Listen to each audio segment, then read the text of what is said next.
అందరికీ నమస్కారం అండి.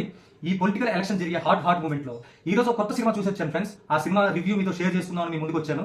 అదే ప్రతినిధి 2, యాక్టెడ్ బై నారా రోహిత్ గారు, డైరెక్టెడ్ బై మన టీవీ5 చీఫ్ ఎడిటర్ మూర్తి గారు. నేను కూడా ఈ సినిమాకి వెళ్లే ముందు ఏముంటుందిలే ప్రతినిధి 2 పొలిటికల్ థ్రిల్లర్ అంటున్నారు, పార్టీలను ఉద్దేశించి తీసిన సినిమా అనుకున్నాను. నేను కూడా అనుకోవడం రాంగ్ ఫ్రెండ్స్. వన్స్ టికెట్ తీసుకొని లోపలికి వెళ్ళాక కాన్సెప్ట్ కొత్తగా ఉంది ఫ్రెండ్స్. ప్రతి సీన్ కూడా సస్పెన్స్ఫుల్ గా డైరెక్టర్ గారు చూపించడంలో మూర్తి గారు చాలా సక్సెస్ అయ్యారు.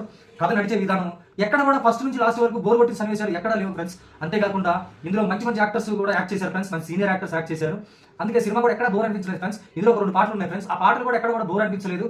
కథ నడిచే విధానము, డైరెక్టర్ గారు చూపించే విధానము ఏదో ఒక చిన్న సినిమా కాకుండా ఒక పెద్ద సినిమా చూసినంత నాకు అనుభూతి కలిగింది ఫ్రెండ్స్. ఇకపోతే మ్యూజిక్ విషయానికి వస్తే బ్యాక్గ్రౌండ్ స్కోరు, డైరెక్టర్ గారి పేరు ఆయన ఎవరో తెలియదు కదా ఫ్రెండ్స్. నేను కూడా పేర్లు సరిగ్గా అంటే సగంలో వెళ్ళాను, అబ్జర్వ్ చేయలేకపోయాను.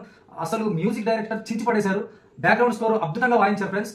సినిమా పాజిటివ్ విషయానికి వస్తే మ్యూజిక్, తర్వాత కొత్త కాన్సెప్ట్ కథ.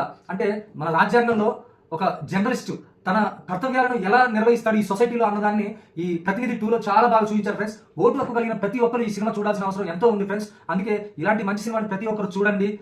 తప్పకుండా ఇలాంటి సినిమాలను ఆదరించాలని ప్రతి ఒక్కరిని కోరుకుంటూ, సినిమా అయితే చాలా చాలా చాలా బాగుంది ఫ్రెండ్స్. ప్రతి ఒక్కరు చూడండి, మీ ఫ్రెండ్స్ కూడా షేర్ చేయండి ఫ్రెండ్స్. Bye friends.